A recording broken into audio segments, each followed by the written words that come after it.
admin ဖြစ်တယ်နော်ပြီးလို့ရှိရင်ကျွန်တော် page quality ချက်နေတော့မယ်ဒီမှာချက်ကြည့်မယ်ဆိုရင်ကျွန်တော် page quality 100% ဆင်းသွားခဲ့ပါပြီဒီမှာကျွန်တော်ဒီနေ့ပြပြသွားမှာတော့ page quality OR ဖြစ်တဲ့ဥစ္စာအဆင်းအောင်ဖြစ်အောင်ဘယ်လိုပြပြင်သွားရမလဲ Facebook တင်ဖို့ဘယ်လို request ပေးတင်ပြီးသွားရမလဲဆိုပြီးဒီနေ့ဒီပြင်အားလုံး step by step လုပ်ပြီးကျွန်တော်ပြပြပေးမယ်ဒီ video ကျတော့ part 2 video ဖြစ်တယ် part 1 video မှာဒီ page မှာမသိနားမလဲပဲသူရဲ့ page မှာဘယ်လို post တင်ခဲ့မိတယ်ဘယ်လိုအမှားမျိုးလုပ်ခဲ့မိတယ်ကျွန်တော် page quality OR ဖြစ်သွားခဲ့တယ် page quality OR ဖြစ်သွားခဲ့ပြီးဘယ်လို setup လုပ်ပြီးသွားရမလဲ page နဲ့ပတ်သက်ပြီးရှောင်းဆန်နဲ့ပတ်သက်ပြီး part 1 video မှာအသေးစိတ်လုပ်ပြီးကျွန်တော်တင်ပြတယ်ဒီ part 2 video မှာတော့ page quality OR ရအစင်းအလုပ်လုပ်လို့နေ request ပေးတင်မှုဒီနဲ့ပတ်သက်ပြီး step by step လုပ်ပြီးကျွန်တော်ပြပြပေးမယ်ဒီ page ကကျွန်တော် service အထားဒီနေ့နဲ့ဆိုရင်10ရက်10ရက်10ရက်အတွက်ကျွန်တော်သူရဲ့ page recommendation ကျွန်တော်တစ်ချိန်တော့ပြမယ်ဘယ်လိုအခြေအနေထားရှိလဲဆိုမှ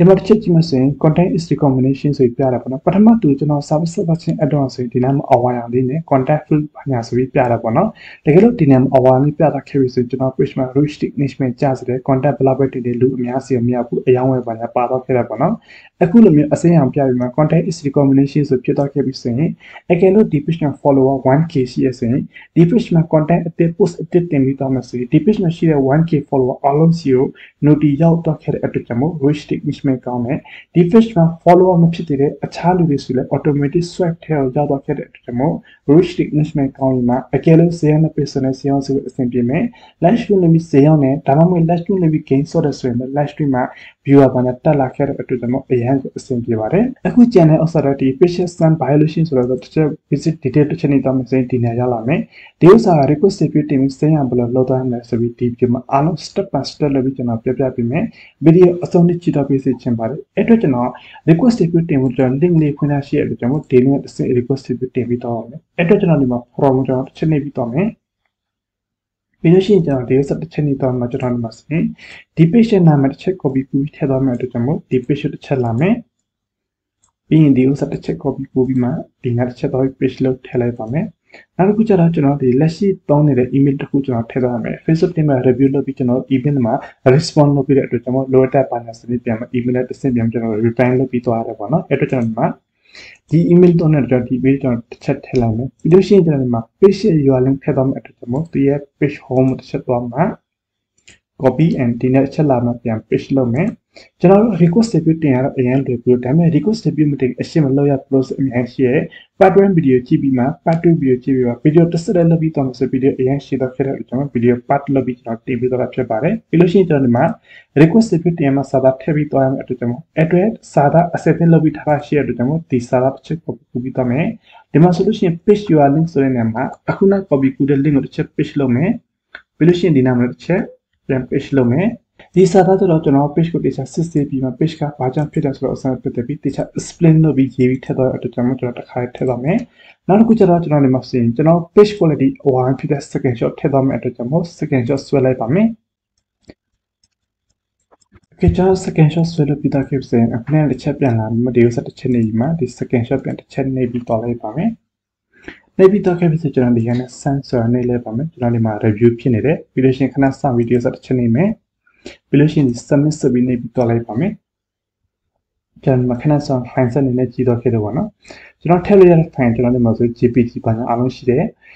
from successfully ဆိုကျွန်တော်ပို့စာလုံးအောင်မြင်တော့ခဲ့ပြီးလို့ရှိရင်သူတို့တက်က review လုပ်ပြီးကျွန်တော် email မှာ response လုပ်ပြီးလာမယ်တကယ်လို့ကျွန်တော် page မှာလိုအပ်ချက်ဘာညာရှိရဆိုကျွန်တော် email တစ်ဆင့်ပြန်ဖြည့်ဆွဲပြီးမှကျွန်တော်တို့ request ပြုတင်ပြီးတော့ရပါမယ်ဒီ diamond ဒီ page ကိုကျွန်တော်တခြားလေး system ပြီးလုပ်ထားတဲ့ကျွန်တော်အဲဥစ္စာနဲ့ပတ်သက်ပြီးမလို့လောက်ဘူးထင်ပါတယ်တစ်ချက် okay နေလိုက်ပါမယ်ဒီနေ့တစ်ချက်ပြီးတော့ခဲ့ပြီးနောက်ထပ်တင်ရ request ပြုတင်ပြီးတော့ရမယ်ကျွန်တော်အဲ link ထက်ကျွန်တော် direct ပေါ်လိုက်ပါမယ်ကျွန်တော်ဒီနေ့တစ်ချက်ရလာခဲ့ပြီးဆိုရင်ဒီဥစ္စာတစ်ချက်နေပြီးမှကျွန်တော်ဒီနေ့ option home page တစ်ချက်ယူတော့မှဒီမှာဆိုရင် request ပြုတင်မှာစာသားပါနော်ဒီစာသားတစ်ချက် copy ပြုမယ်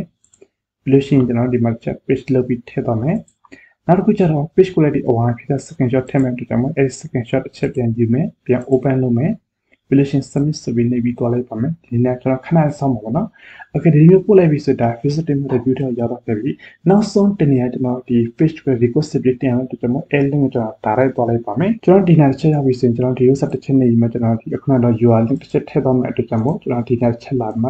link copy လုပ်ပါမယ်ဒါကြောင့်ကျွန်တော်ဒီ page quality OR ဖြစ်နေတဲ့ link တစ်ခု page လုပ်ပြီးထည့်မယ်နောက်တစ်ခုကျတော့ request ပြုတင်မှာစာသားလေးပေါ့နော်ကျွန်တော်ဒီစာသားတစ်ချက် copy လုပ်ပါမယ်လို့ရှိရင်ကျွန်တော်ဒီမှာ chat page လုပ်ထည့်ပြီးမှကျွန်တော်ဒီ user လေးတစ်ချက်နေပြီးမှ ကျွန်တော်ဒီဥစ္စာတစ်ချက်ပြန်ထည့်မယ်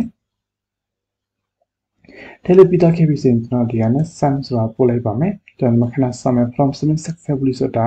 လုံးဝ 100% အောင်တော့ခဲ့ပြီဒီဥစ္စာကျွန်တော်တစ်ချက်နေလိုက်မယ်ဒီ Facebook team နဲ့ review လုပ်ပြီးမှကျွန်တော် email ကို respond လာမယ် email ကိုကျွန်တော်တစ်ချက်ကြည့်ပြီးပြန်မှ load.csv page ကိုပြန် fix လုပ်ပြီးမှ request ရေးတင်ပြီးသွားမယ်ဒါပေမဲ့ကျွန်တော်ဒီ page ကိုတေချာလေးစစ်ဆေးထားတဲ့အတွက်ကြောင့်မို့ဒီ page owner ကိုလည်းကျွန်တော်တေချာလေး video file နဲ့ရှင်းပြတဲ့အတွက်ကြောင့်မို့ဒီ page owner ဘက်ကတေချာလိုက်နေပြီးတင်တော့တဲ့အတွက်ကြောင့်မို့ဒီ page ကတိတ်မကြခင်စိမ့်မယ်ဒီ video ကျွန်တော်ဒီမှာ post လုပ်ပြီးတော့လိုက်ပါမယ်ဒီ page ကိုလည်းစင်းတော့ခဲ့ပြီဆိုရင်ဒီ video တစ်ဆက်ထည့်လုပ်ပြီးကျွန်တော်တင်ပေးတော့ပါမယ်ဒီ page က request ပြီးတင်ပြီး26ရက်အတွင်းမှာစင်းတော့ခဲ့တဲ့အတွက်ကြောင့်မို့ကျွန်တော်တစ်ချက် live group လုပ်ပြီးကျွန်တော်တစ်ချက်ပြပေးပါမယ်အဲ့တော့ကျွန်တော်ဒီဖက်မှာတစ်ချက်ဒီ setting ကျွန်တော်တစ်ချက်နေပြီးတော့မယ်ဒါတွေအားလုံးက video ဖြစ်ပါနော်တချို့ကျ screenshot ပါညာပြောတဲ့အတွက်ကြောင့်ဒါတွေအားလုံး video ဖြစ်တယ်ရှင်းရှင်းလင်းကျွန်တော်ပြပေးတယ်page ကျွန်တော်ဒီမှာ နေ sprint တစ်ချက်နေတော့ကျွန်တော်ဒီမှာ admin ဖြစ်တယ်နော်ပြီးလို့ရှိရင်ကျွန်တော်ဒီမှာ page quality တစ်ချက်နေတော့မယ်ဒီမှာရှိမှဆိုရင်ကျွန်တော် page quality 100% ဆင်းတော့ခဲ့ပါဒီမှာအားလုံး video ဖြစ်တယ်ကျွန်တော်ဒီဆိုကျွန်တော်တစ်ချက် yes နေပြပေးမယ်ဒီမှာဆို thank you for feedback ဆိုပြီးပြတာအားလုံး video ဖြစ်တယ်ကျွန်တော် page ကိုတေချာလေးလိုက်နာပြီးမှတေချာလေး request ပြီးတင်ပြီးတော့မယ်ဆိုရင် page owner ဘက်ကလည်းအမှားမလုပ်ဘဲနဲ့ content ကျွန်တော်ပြောတဲ့အတိုင်း